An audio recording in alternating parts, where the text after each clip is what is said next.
ராமநாதபுரத்தில் டாஸ்மாக் காலி பாட்டில்களை திரும்ப வாங்கும் திட்டத்தை எதிர்த்து போராட்டம் நடத்திய டாஸ்மாக் ஊழியர்கள் பேச்சுவார்த்தைக்கு பிறகு போராட்டத்தை தற்காலிகமாக வாபஸ் பெற்றுள்ளனர். இது குறித்த கூடுதல் தகவலை செய்தியாளர் சோனை முத்தன் வழங்கிட கேட்கலாம். வணக்கம் சோனை முத்தன், இந்த விவகாரத்தின் முழு பின்னணி என்ன?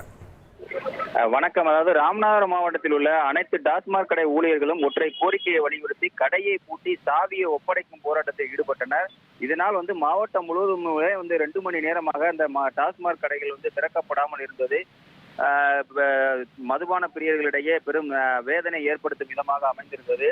அதாவது மது பிரியர்கள் காலி பாட்டில்களை குடித்துவிட்டு சாலைகள் மற்றும் வயல்வெளிகள் உள்ளிட்ட காட்டுப்பகுதிகளில் விட்டு செல்வதனால பல்வேறு அசம்பாவிதங்கள் ஏற்படுவதாகவும் உடனடியாக அதனை டாஸ்மாக் நிர்வாகம் அந்த காலி மதுபாட்டில்களை பெற வேண்டும் என நீதிமன்றம் கூறியதாக கூறப்படுகிறது.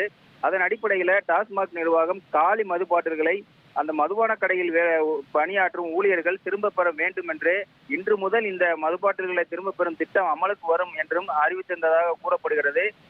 இதற்கு எதிர்ப்பு தெரிவித்து கடந்த 2 தினங்களாக மாவட்ட நிர்வாகத்தோடு ஊழியர்கள் பேச்சுவார்த்தை ஈடுபட்டு வந்தனர். குறிப்பாக நேற்று மற்றும் நேற்று முன்தினம் மண்டல அலுவலகம் முன்பாக போராட்டத்திலும் ஈடுபட்டனர்.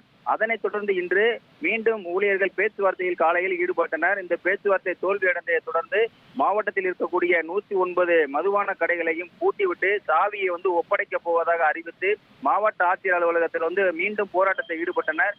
இதனை அறிந்த மண்டல அலுவலர் அவர்களுடன் மீண்டும் பேச்சுவார்த்தையை துவங்கி நீங்கள் தற்போது கடைகளை திறக்க வேண்டும், மீண்டும் 3 மணிக்கு மேலாக பேச்சுவார்த்தை தொடங்கும் என தெரிவித்ததை தொடர்ந்து தற்பொழுது 2 மணி நேரத்திற்கு மேலாக இப்போது அந்த கடைகளை திறக்கும் பணியில் ஊழியர்கள் ஈடுபட்டு வருகின்றனர். 2 மணி நேரம் கடைகள் அடைக்கப்பட்டதனால அந்த மது பிரியர்கள் மிகுந்த வேதனை அடைந்தனர். நன்றி சோனை முத்தன், உங்களுடைய தகவல்களுக்கு.